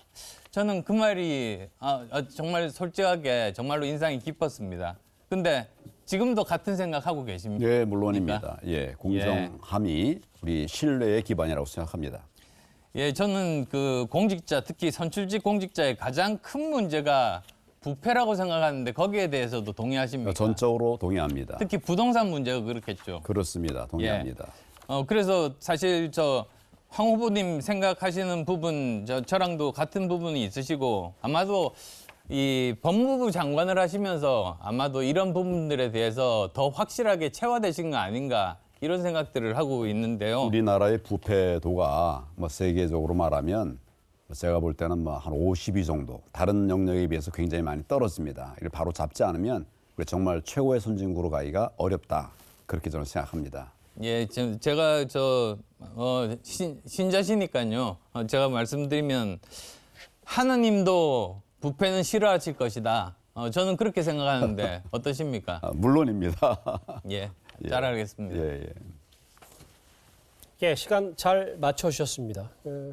첫 번째 주도권 토론이 끝이 났습니다. 아마 지금까지 네 번의 토론 가운데 이 네 분이 가장 가까이 앉으셔서 그런지 열띠게 준비를 잘 하시고 맞붙으신 것 같은데 큰 틀에서는 시간도 잘 맞춰주시고 제 진행에 잘 동의를 해주시는데 이제 중간중간에 네 분께 좀 말씀드리면 제가 네 혹은 이런 것들이 이제 1차 경고일 수 있으니까 그건 한번 염두에 두시고 잘 주도권 토론을 진행하셨으면 좋겠습니다. 일단 1차 주도권 토론은 마무리했고요. 지금 시간이 6시 18분입니다. 오늘 토론 대략 반환점을 돌았습니다. 잠시 제 차례이기도 한데요. 잠시 좀 분위기를 식히는 의미로 후보들의 속마음을 알아보기 위해 준비한 코너입니다. 사실 이거였어요. 네 분도 좀 혹시 들으셨는지 모르겠지만 원래 저희가 예고했던 준비가 거짓말 탐지기였습니다. 그런데 당에서 이거를 막상 저희가 이제 뭐 장난감이다, 뭐 비과학적이다라는 말씀을 많이 드렸어도 좀 당에서 후보들 얘기해놓고 좀 거짓말 탐지기 하려니까 크게 좀 부담이 되셨나 본데요, 당에서. 그래서 제가 어젯밤에 당으로부터 연락을 좀 받았어요. 저희가 좀 이걸 꼭 거짓말 탐지기를 해야 되나요? 라고 하셔서 제가 뭐 네 분의 후보뿐만 아니라 당의 이 마음을 모르는 건 아니라서요. 저희 제작진 고민 끝에 코너 방향을 좀 틀었습니다. 그래서 바뀐 게 바로 네 분 후보 앞에 지금 OX 팻말이 있을 텐데 바로 진심 OX입니다. 마지막 O 틀리면 X 이 팻말을 들어주시면 될 텐데요. 앞서 밸런스 게임처럼 이 또한 사전에 후보에게 질문을 미리 공개하지 않았다는 점 시청자 여러분께도 알려드리겠습니다. 그럼 질문 순서는 마지막 주동권 토론자였던 안철수 후보부터 하겠습니다. 바로 질문을 볼까요? 내가 당선됐으면 윤석열 대통령보다 잘했다. 맞으면 O, 틀리면 X입니다. O. 본인이 당선됐으면 훨씬 더 잘했을 거라고 생각하시는 것 같은데 일단 30초 발언 기회 드리겠습니다. 저는 사실 법률 쪽은 윤석열 대통령이 훨씬 더 잘하고 계시고 잘하고 있다고 봅니다. 그렇지만 저는 이제 그 과학기술자입니다. 그래서 만약에 제가 당선이 됐더라면 지금 현재 세계를 가장 크게 움직이는 것이 미중 기술과학 패권 전쟁 아니겠습니까? 과학기술에서 패권을 가진 나라가 세계를 지배한다. 이런 것처럼 우리나라를 정말로 선두에 서게 만드는 그런 과학기술 중심 국가로 만들 자신이 있습니다. 내가 당선됐으면 과학에 더 강점이 있기 때문에 잘했을 거다. 그럼 바로 또 두 번째 진실 OX를 좀 들어가 볼게요. 이 질문입니다. 동일 인물이 나왔습니다. 윤석열 대통령, 바로 제가 질문도 드리기 전에 O 팻말을 드셨습니다. 읽는 속도가 빠릅니다. 윤석열 대통령이 나 안철수를 좋아한다. 30초 똑같이 드리겠습니다. 사연이 있습니다. 바이든 대통령이 방한을 했을 때 그때 헤드 테이블에 저도 몰랐는데 제가 앉아 있었고 바이든 테이블에 바로 정면에 저를 앉혔습니다. 그러면서 윤석열 대통령께서 제일 처음 일어나서 하시는 말씀이 저 사람이 이번 대선에서 가장 큰 공헌을 한 사람이다. 그래서 저는 정말로 진심으로 고마웠습니다. 그리고 바이든 대통령께도 이제 제 소개를 드렸습니다. 미국에서 대학 나왔다고 하니까 거기서 저 본인이 4년 알겠습니다. 교수했다. 그렇게 말씀하셨습니다. 윤석열 대통령이 안철수 후보를 좋아한다. 이거 뭐 기사화가 좀 될 수도 있는 부분이기도 한데 일단 뭐 제 느낌은 확실히 또 코너가 들어가니까 후보님들 표정이 좀 밝아지신 것 같고 다음은 지금 저랑 잠깐 눈이 마주쳤던 황교안 후보 차례입니다. 바로 진실 OX 제가 먼저 드리겠습니다. 읽으셨죠? 황 후보님. 내가 한동훈 현 법무부 장관보다 법무부 장관 일 더 잘했다. X입니다. X. 바로 그 이유를 여쭤보겠습니다. 젊은 한동훈 장관이 지금 최선을 다해서 열심히 잘하고 있다 이렇게 생각을 합니다. 그리고 또 어렵고 힘들 때 장관하면서 큰 마찰 없이 뭐 메시지도 잘 내고 있고 그래서 저는 어떻게 보면 후배를 응원하는 그런 측면에서도 법무부 장관 잘한다 이런 얘기를 했습니다. 그러나 앞으로 더 많은 노력을 해서 정말 국민들의 신뢰를 받는 법무부 장관으로 마무리할 수 있게 되기를 정말 바라고 나도 조언하겠습니다. 나보다 일단 지금은 한동훈 장관이 낫다. 뭐 이런 대체적인 평가 얘기까지. 두 번째 질문도 바로 이어갈까요? 황교안 후보께. 뭐 다소 민감한 질문일 수 있는데 뭐 좀 유쾌하게 풀어주실 수도 있는지 모르겠어요. 김기현 후보의 부동산 의혹이 황교안 본인 내 득표에 도움이 된다. 맞으면 O, 틀리면 X입니다. 안 됐다라고 하셨어요. 두 번 다 X를 드신 황 후보입니다. 답변을 부탁드릴게요. 김기현 후보가 많이 힘드실 것 같아요. 근데 힘든 것이 내 득표에 도움이 된다라고 생각하는 것 자체가 제가 그렇게 하고 싶지 않습니다. 많이 힘들 텐데 우리 김기현 후보가 잘 대응을 하고 또 어려움들을 잘 극복하고 또 고칠 건 고쳐서 앞으로 더 큰 정치인으로 커갈 수 있기를 바라는 마음에서 제가 그런 말씀을 드렸습니다. 이 모든 분들 다 화이팅 하시면 좋겠습니다. 상당히 화기애애한 답변이 나왔는데 내 득표에 도움이 되지 않는다고 황교안 후보는 판단을 했습니다. 진실 OX 두 분과 했고요. 이제는 천하람 후보 차례인데요. 제가 좀 고개를 돌리고 네. 바로 직접적으로 보고 여쭤보겠습니다. 그대로네요. 이준석 전 대표. 이준석 시대는 갔고 내 시대가 왔다. 들어주시고. 네. X입니다. 네. 아직은 아닙니까? 일단 이준석 대표가 이제 고작 39이거든요. 시대가 같다고 하기에는 너무 한창인 나이 아니겠습니까? 저는 특히 국민의힘과 우리 대한민국 정치 개혁을 바라는 분들이 그렇게 봐주셨으면 좋겠어요. 이제 이준석 대표 혼자서 외롭게 개혁을 외치던 시대는 갔고 천하람과 이준석이 개혁의 쌍두마차가 돼가지고 정말 국민의힘과 우리나라 정치를 앞으로 30년, 40년 이끌고 가겠구나. 저는 그렇게 봐주시면 더 좋을 것 같습니다. 방점을 좀 이준석 전 대표에게 둔 듯도 하고요. 또 다른 질문도 바로 준비가 되어 있거든요. 바로 이겁니다. 예. 네. 바로 들어볼까요? 예, 제가 굳이 읽지 않아도 될 것 네, 같은데요. 제가 예. 일단 X 하고 싶습니다. 우선 저는 그러니까 그 순천이 사실 너무 좋습니다. 왜 그러냐면은 순천 같은 경우에는 국민의힘 대표로 출마하면은 당선되는 그런 전통이 있는 도시입니다. 우리 이정현 대표께서 도전하셔가지고 당선이 됐기 때문에 저는 정말로 순천의 힘으로 여기까지 왔다라고 생각을 하고 우리 고향 대구도 좋겠지만 저는 정말 좀 정치사에 남을 만한 의미 있는 도전 하고 싶습니다. 전남 순천은 절대 포기 못한다. 당협위원장. 예. 이제 김기현 후보 마지막 차례인데요. 진실 OX, O들지 X들지 좀 준비가 되셨죠? 아직 질문이 뭔지 모르기 때문에. 바로 보겠습니다. 초기 지지율이 오른 건 장제원 의원 덕분이다. 맞습니까? 답변해야 되죠? 예. 맞다라고 O를 드셨습니까? 예. 바로 이유를 들어볼까요? 초기에 사실 굉장히 낮은 지지율에서 시작을 했고요. 그래서 많은 분들의 그 도움을 받아야 될 상황이었습니다. 그렇게 손을 내밀었을 때 우리 장제원 의원이 같이 손을 잡고 가자고 합세 주셨고 그래서 흔히 말하는 김장연대 뭐 그런 표현으로 되는 예. 서로 연대를 이루었고요. 그 후에 이제 그 나경원 또 뭐 조경태 또 윤상현 의원 같은 경우도 이제 간접적인 지원을 받고 있습니다만 이렇게 대통합을 만들어 나가는 큰 그림을 만드는데 밑받침이 되었다 그렇게 생각합니다. 알겠습니다. 안 후보, 천 후보께서는 장제원 의원은 꽤 아까 작심 비판하셨는데 여기에는 또 초기 지지율에 도움이 됐다. 마지막 보겠습니다. 진실 OX. 이제 김기현 후보께 드리는 질문은 이거네요. 이재명 대표가 쭉 계속 민주당 대표였으면 좋겠다. 어떻게 생각하십니까? 아니다. 아니다라고 하셨어요. 바로 답변하십시오. 사실 뭐 정치적으로 보면 이재명 대표가 계속 민주당 대표하는 것이 좋을 수도 있습니다. 그러니까 국민들에게는 민주당이 나쁜 정당이라는 인식을 계속 가속화시켜 줄 테니까요. 그런데 대한민국 정치를 보면 과연 그것이 바람직한 것인가?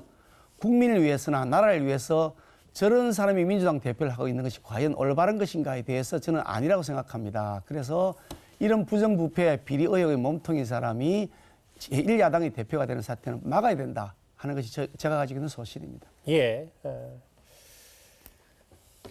의미도 있고 재미도 좀 있었던 것 같아요. 제 생각엔 그 진실 OX 거짓말 탐지기 대신 저희가 한번 잘 준비를 해봤는데 진솔한 대답들 다 모두 네 분께 감사를 드립니다. 이제 마지막 토론의 마지막 주도권 토론 차례입니다. 이번에도 주제는 자유인데요. 대신 앞선 토론이 네 분도 다 여기 계신 네 분도 아시다시피 이제 딱 7분이었는데 저희가 앞에 시간들이 조금씩 더 조금씩 넘치면서 그 시간이 3분 짧아졌습니다. 각 후보당 주도권 토론을 4분씩 하실 수 있고요. 4분. 뭐 밀도 있게 다 하실 거라고 믿습니다. 4분씩 저희가 주도권 토론 순서를 드리겠습니다. 이 후보 답변 주도권 두 번째 토론 그러니까 마지막 토론의 마지막 주도권 토론은 김기현 후보부터 시작을 하겠습니다. 천하람 후보께 질문을 하려는데요. 네. 우리 과태료가 사실은 너무 획일적으로 되어 있습니다. 행정법규의 경미한 위반은 과태료를 하는데 자동차 과태료 같은 경우도 일반 도로에 주정차하면 4만 원, 언리 보호구역이 되면 12만 원 과태료가 되고 자동차 이전 등록이나 말소 등록 안 할 경우에도 기한에 따라 최고 50만 원 이렇게 되는데 문제는 소득에 상관없이 모든 사람이 다 동일하다는 겁니다. 그래서 이거 경제적으로 어려운 사람에게는 굉장히 불리하다. 그래서 제도를 저는 고쳐서 소득 수준에 맞게 과태료 제도를 부담을 주는 것이 차등하는 것이 좋지 않겠다는 생각인데 의견이 어떠신가요? 네, 사실 우리 토론회가 너무 좀 사실 저희끼리 좀 싸우기만 하고 민생 이슈나 정말 미래 비전 얘기 안 한다라고 하는 국민들 비판도 많았고 사실 저도 그런 부분에 송구스러웠었는데 이렇게 굉장히 좋은 질문 해주셔가지고 감사합니다. 사실 말씀하신 것처럼 외국에서는 일수 벌금제라고 해가지고 벌금의 영역에서도 소득에 따라서 짧게 내는 줄이시게. 그런 부분들이 있었는데 사실 벌금의 영역에서 돈을 많이 번다고 많이 처벌하는 건 사실 또 이게 우리 형법의 평등의 원칙에 문제가 좀 있는 부분들도 사실 있거든요. 근데 과태료 같은 경우에는 그런 논란도 좀 적을 수 있기 때문에 말씀하신 부분 저희 충분히 검토해 볼 수 있다고 생각합니다. 안철수 후보님께 질문하려는데요. 조금 전에 시간이 없어서 질문을 하다가 다 못했었는데 우리 금리 은행의 금리 말입니다. 이게 진짜 너무 비싸다 하는 것 때문에 많은 국민들이 고통을 겪고 있는데 금리를 인상하는 것은 은행권에서 알아서 올려버립니다. 자기들이 신용평가하고 뭐 어떻게 이래가지고 지표를 넣은 다음에 올려버리는데 인하하는 것은 본인이 요구를 해야 됩니다. 증빙 자료를 갖추어서. 그래서 이것도 안 맞다. 형평성이 안 맞다는 생각이 들어서 이제 금리 인하 요구권 자체를 요구하기 전에 자동으로 인하시키자. 제도를 고치고. 또 더구나 거기에 대해서 지금까지 어떻게 처리해왔는지 그동안의 처리 결과를 공시하게 하자. 그렇게 해야 이게 공수의 수비가 형평이 맞다 이런 생각이 들거든요. 의견이 어떠신가요? 저 전적으로 동의합니다. 그리고 또 요즘은 인공지능이 많이 발달되어 있어서 그 사람의 신용도 같은 것들 여러 가지 거래 내역에서 제대로 잘 알 수 있습니다. 그래서 충분히 지금 기술적으로도 가능한 그런 부분입니다. 예. 공감해 주셔서 감사하고요. 사실 여당은 이런 걸 열심히 해야 된다고 하는 말씀을 좀 드리고 싶고요. 천하람 후보께서도 공감해 주셔서 감사드리고요. 황교안 후보께 이제 마지막 질문을 해야 될 것 같은데 어저께 울산시장이 공식적으로 기자회견을 해서 발표를 했습니다.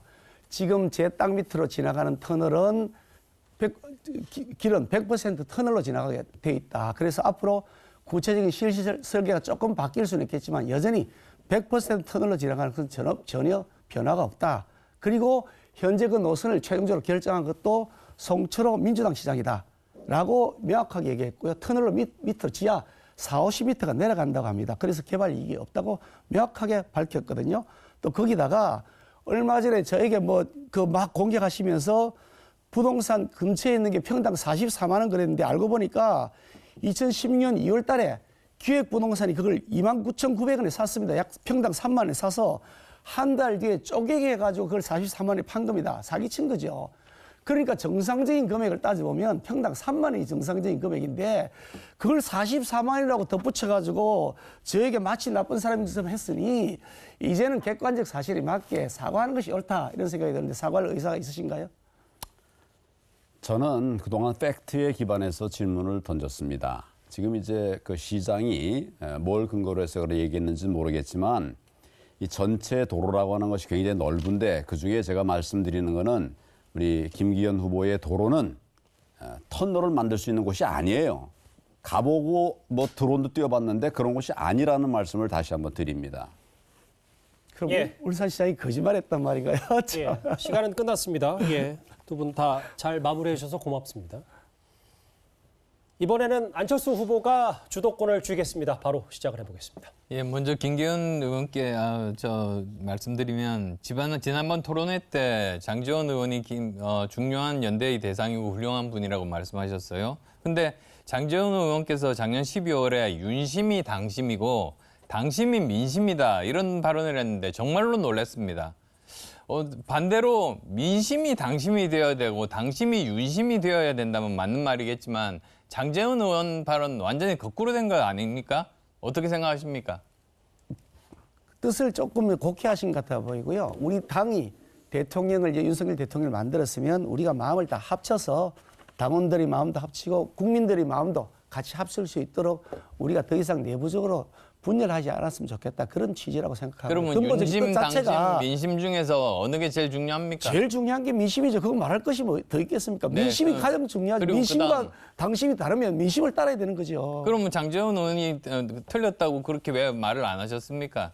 방금 말씀드린 것처럼 틀렸다는 것이 아니고 우리 당 내부에 여러 가지 분쟁들이 생기니 그래서 당이 우리가 대통령을 중심으로 잘 우리가 마음을 맞춰보자라고 해서 그 의미로 발언한 것이니까 그걸 틀렸다고 딱 단정할 수 있는 건 아니죠. 저는 연대를 했다면 당연히 말씀하실 수 있는 그런 권리가 있다고 저는 생각했는데 그런 권리가 없으신 것 같고요. 그다음에 또 지금 현재 보면 나경원 의원에 대해서도 학폭처럼 실컷 집단 괴롭힘 당할 때 가만히 있다가 결국은 급하게 불러다가 사진 찍는 게 무슨 연대인가 사실 그런 생각을 했습니다.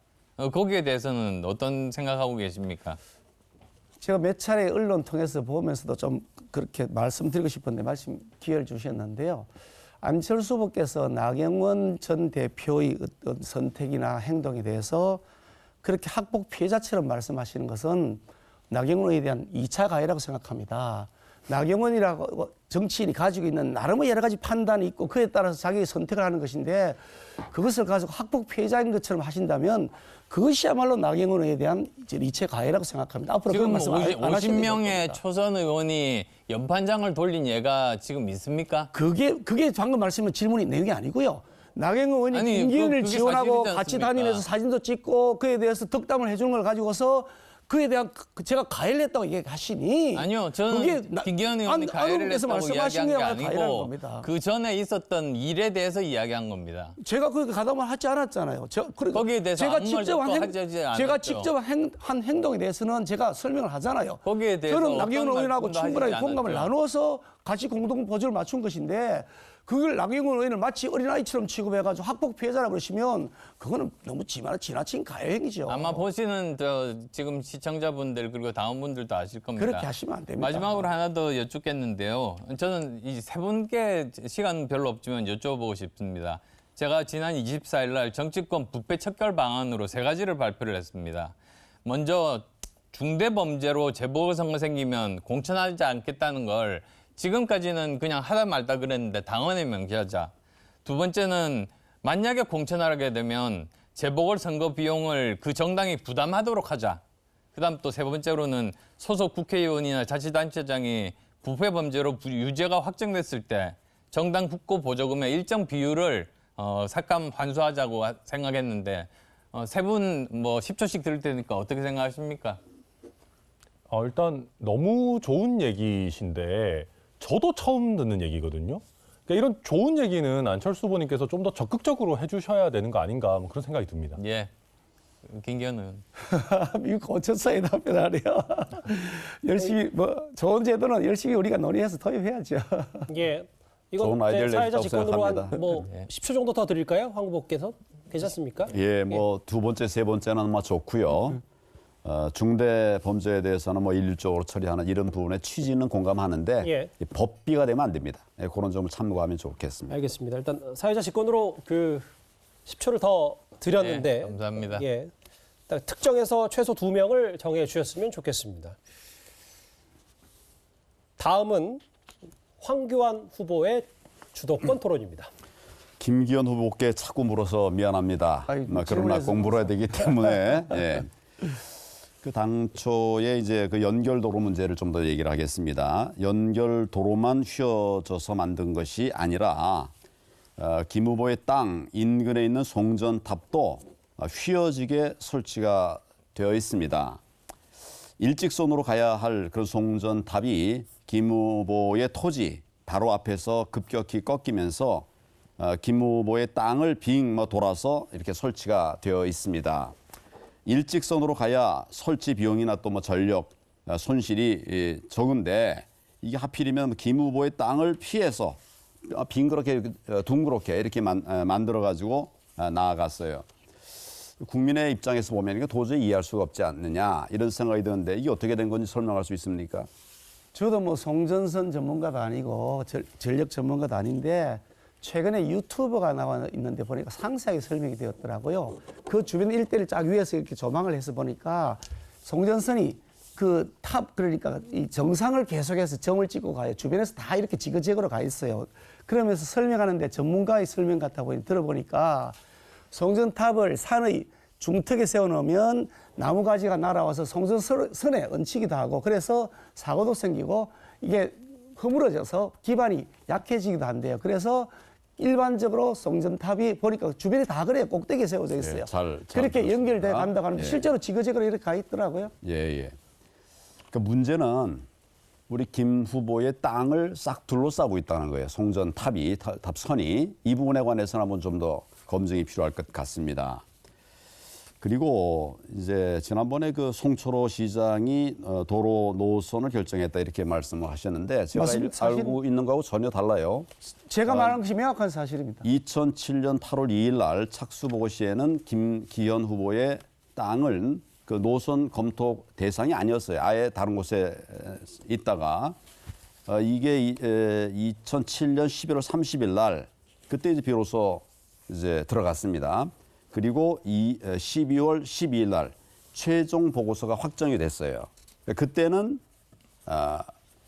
사실은 우리 박맹호 시장 때입니다. 이 부분에 관해서는 우리 결정된 거는 사실은 우리 당의 출신의 시장이 있을 때 했어요.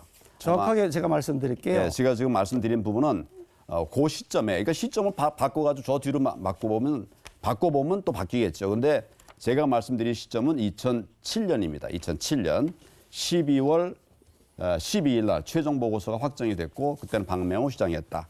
이 점에 대해서 의견을 말씀해 보시죠. 2007년도에 결정이 되었는데 그 결정이 최종 확정이 아니고요.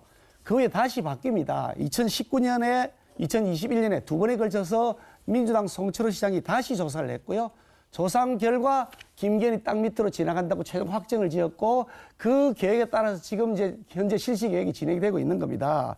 도로의 노선이라는 것은 들어가는 비용, 주민의 편의성, 민원의 야기, 그리고 공사 난이도 이런 것들 다 검토해서 여러 가지 노선을 쭉 검토해 본 다음에 최종적으로 결정하는 것인데 만약 김기현에게 특혜를 주기 위한 노선이었다 한다면 아니 민주당 송철호 시장이 김기현에게 특혜를 주기 위해서 이 현재의 최종 노선을 정했다는 건데 되실까 이게 말이 되냐 이거죠. 다시 드립니다. 네, 안철수 후보에게 말씀을 드리겠습니다. 안철수 후보는 서울시장 선거에서 박원순에게 양보를 하면서 도왔습니다. 또 좌파 서울시장 탄생에 결과적으로 이것이 1등 공신했다는 평가를 받고 있는데 또 하나는 19대 대통령 선거에서는 문재인에게 양보를 해서 그가 당선을 될 수 있도록 결과적으로 도와준 것이지요. 예, 시간은 끝났습니다. 예.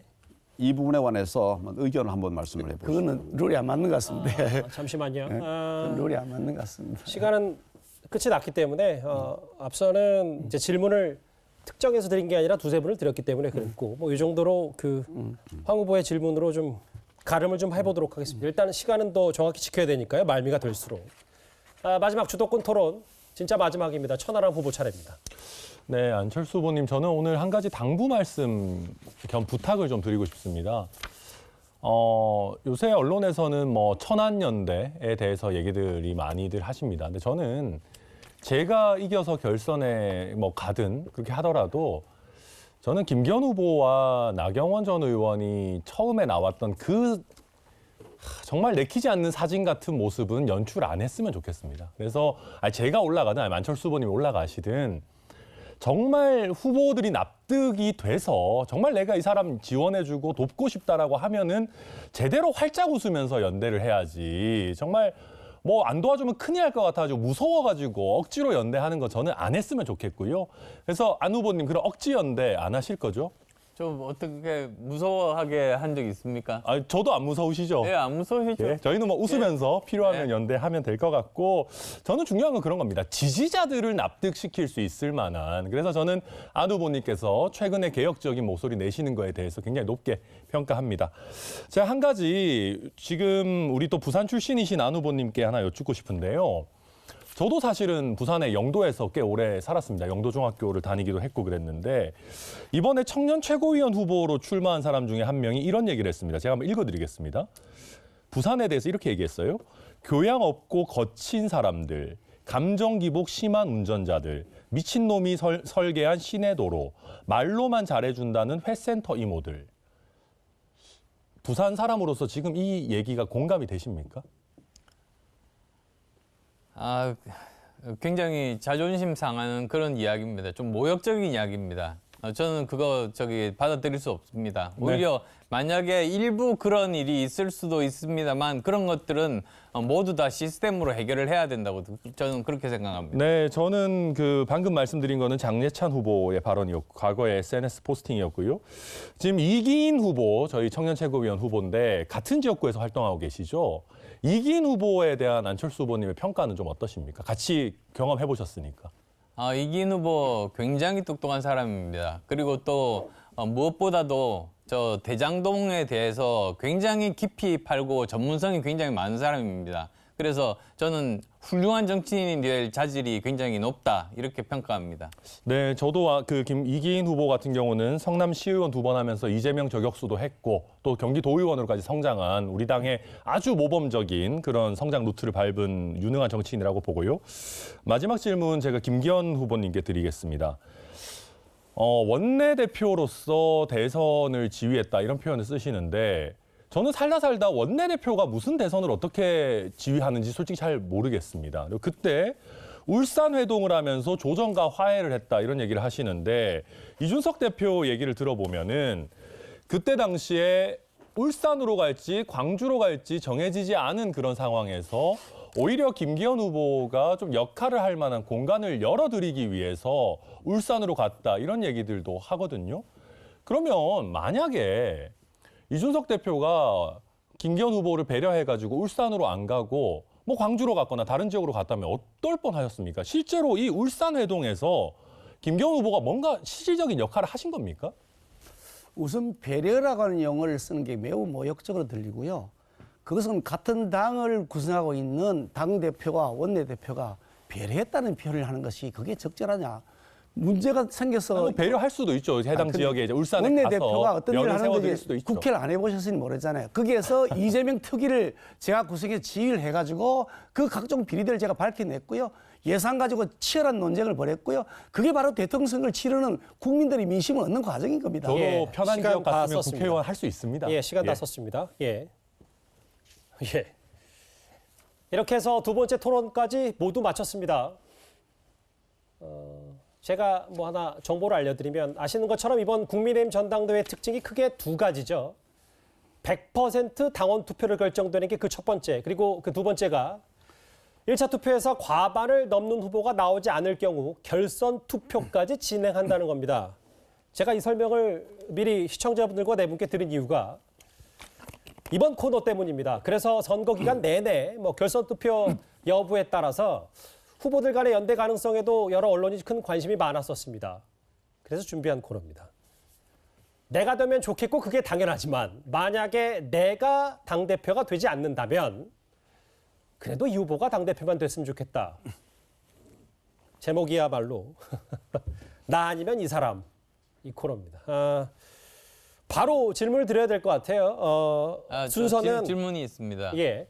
네 사람 중에만 이렇게 선택하는 겁니까? 아니면 또 다른 사람도 가능합니까? 뭐 네 분이죠. 본 경세로 올라온 분이 네 분이기 때문에 알겠습니다. 본인 빼고는 3명이 되는 겁니다. 알겠습니다. 예. 세 분 중에서 고르시면 됩니다. 다 모든 분들이. 자, 그러면 천하람 후보부터 나 아니면 이 사람 선택을 해 주실까요? 네. 당연히 안철수 후보입니다. 우리가 사실 그런 말이 있지 않습니까? 한국이랑 일본이 싸우다가도 외국인이, 그러니까 뭐 한국이랑 일본이 싸우다가도 외계인이 쳐들어오면은 한일이 사실은 맞서가지고 싸워야 되는 것이거든요. 저는 안철수 후보 물론 제가 보기에는 조금 속도도 느리시고 너무 순하시다 보니까 개혁이 좀 선명하지는 않습니다만은 그래도 넓게 봤을 때 개혁 성향을 공유하고 있다라고 생각을 하고 또 천하람 저의 뭐 지지자와 안철수 후보 지지자들은 넓게 봐서는 우리 국민의힘이 이대로 가서는 안 되겠다. 과거에 우리가 망했던 그 개파 정치, 정말 진박감별하는 그 길로 가서는 안 되겠다. 이 윤핵관이 과하게 당을 좌지우지하는 것을 떨쳐내고 정말 넓은 민심의 바다로 나아가야 되겠다. 우리가 과거가 아니라 미래로, 앞으로 나아가야 되겠다라고 하는 문제의식을 공유하는 분들이거든요. 저는 황교안 후보 지지자분들도 이대로는 안 되겠다. 뭔가 바꿔야 되겠다. 그런 부분 공유한다고 봅니다. 그래서 저는 안철수 후보 선택하겠습니다. 사랑의 짝대기 큐피트의 화살이 안철수 후보를 향한 천하람 후보입니다. 다음은 김기현 후보, 나 아니면 이 사람 궁금한데요. 어느 분을 선택하시겠습니까? 세 분을 다 선택하고 싶은데 한 사람을 선택하라고 하니까 그중에 선택한다 그러면 안철수 후보를 선택하고 싶고요. 예. 그 이유는 사실은 여당의 대표, 특히 소수당이란 말이죠. 그런 면에서 당을 이끌어 가려면 정치 경력이 필요합니다. 정치 경력이 저는 한 20년 되었습니다만 안철수도 한 10년쯤 되었으니까 다른 분들보다 정치 경력이 충분하다. 다른 보다 더 길다 이런 생각이 들어서 그런 면에서는 장점이 있다 이렇게 생각하고요. 예. 다만 이제 입당한 지 1년밖에 안 되기도 했고 또 보수 정당의 지도자로 되기에는 아직도 그 여러 가지 검증이 될 과정들이 있습니다. 보수의 DNA에 아직 체화되어 있지 않은 것이 아니냐는 많은 지적들도 있고요. 그런 점들이 좀 더 많이 보완이 되는 것이 전제 조건이 됐으면 좋겠다는 생각을 하고요. 또 그동안 우리 안철수 후보께서 이렇게 계속 관여해왔던 정당들이 다 그 뒷마무리가 좋지가 않았습니다. 리더십에 많은 결함들도 있다고 하는 지적들이 있는데 이런 부분들도 좀 보완이 되는 게 전제가 된다 생각합니다. 예. 김기현 후보는 안철수 후보를 택하셨습니다. 아까 안 후보께서 꼭 3명 중에 택해야 되냐고 갑자기 저한테 질문하셨는데 더더욱 궁금해졌습니다. 그러면 안철수 후보는 나 아니면 이 사람 어떤 후보를 택했을까요? 질문 바로 답변을 부탁드립니다. 저는 황교안 후보 선택하고 싶습니다. 예. 사실 이재명이 다음 이제 총선을 지휘하지 못할 것이다. 혁신적이고 도덕적인 비대위원장이 지휘할 것이다. 저는 이렇게 말씀드렸고 그대로 지금 흘러가고 있습니다. 근데 정말 이 비대위원장을 상대하기 위해서는 우선은 총선 경험이 있어야 됩니다. 지휘 경험이 있어야 되고 수도권 선거를 잘 알아야 됩니다. 그다음 또 세 번째로는 도덕적으로 흠결이 없어야 됩니다. 근데 저는 제가 제일 적임자라고 생각하지만 만약에 제가 안 된다면 저는 황교안 후보가 제일 적임자다. 왜 그러냐면 지난 총선 패배하셨지만 패배를 통해서 얻은 경험이 있으시고 그다음에 수도권 험지에 직접 출마하시는 용기도 보여주셨고 그다음에 또 도덕적으로 무엇보다도 흠결이 없으시지 않습니까? 그래서 충분히 대결할 수 있다 이렇게 생각합니다. 예, 시간 잘 맞춰주셨습니다. 사실 이게 뭐 연대나 커플 매칭은 당연히 아닌 건 아시잖아요. 그런데 지금 흐름이 천 후보께서는 안철수 후보에게, 그런데 이제 김기현 후보는 안철수 후보를 향하셨고 안 후보는 황교안 후보를 사랑의 짝대기를 가리켰거든요. 더더욱 황교안 후보께서 나 아니면 이 사람 누구를 선택할지가 상당히 궁금한데 답변을 바로 부탁드리겠습니다. 네, 저는 다 소중합니다. 특히 저를 또 추천해 주신 안철수 후보님 정말 감사하게 생각합니다. 근데 저는 김철남을 대표로 좀 세웠으면 좋겠어요. 김철남이요. 바로 근데 지금 시간 관계상 바로 한 명만 좀 꼽아주시길 부탁드리겠어요. 예, 그 김철남입니다. 우리 김기현 후보 유연성이 막 돋보이죠. 예. 이 점 좋습니다. 또 안철수 후보 과학기술 특히 IT의 전문가. 내가 옛날에 V3 그 무료로 제가 썼습니다. 그래서 그 아주 고맙게 생각하고 또 천하람 후보 도전 정신, 혁신 아주 멋지죠. 예. 그래서 우리 모두가 장점을 키워서 오늘이 아니라 내일 정말 우리 멋진 대한민국을 만들고 또 당을 만들 수 있으면 좋겠다. 거기에 나도 같이 힘을 보탰으면 좋겠다. 이런 생각을 말씀을 드립니다. 오늘 행복했습니다. 한 명이 아니라 김철남 신조어를 만드셔서 세 분 다 꼽으셨습니다. 그래서 다랑이 사랑의 짝대기 이 큐피트 화살은 쏘아지지 않았습니다. 황 후보님 아니었으면 저는 하나도 못 받을 뻔했어요. 저도 마찬가지예요. 어쨌든 커플 매칭에는 실패한 것 같고요. 이제 두 번째 주소권 토론도 끝났고 나 아니면 이 사람 이 코너까지 마무리가 됐습니다. 자, 이제 진짜 마무리 발언이 남았는데요. 시간은 30초씩입니다. 잘 유념해 주시고요. 마무리 발언 시작은 황교안 후보부터입니다. 당원 동지 여러분, 토론 잘 보셨습니까? 저는 김기현 후보의 사퇴를 계속 촉구했었는데 이 점에 관해서 좀 깊이 숙고를 해 주시기를 바랍니다. 저는 당을 개혁하고 또 윤석열 대통령을 성공한 대통령으로 세워내기 위해서 끝까지 최선을 다하겠습니다. 대한민국의 미래를 생각하면서 우리 당원들의 선택을 받을 수 있도록 최선을 다하겠습니다. 감사드립니다. 예, 시간 잘 지켜주셨고요. 마찬가지로 30초 천하람 후보께 드리겠습니다. 네, 저는 처음 시작할 때부터 윤핵관의 퇴진 도우미가 되겠다라는 말씀 드리고 있습니다. 근데 저라고 해서 같은 당 생활하고 있는 윤핵관 비판하는 게 마음 편하겠습니까?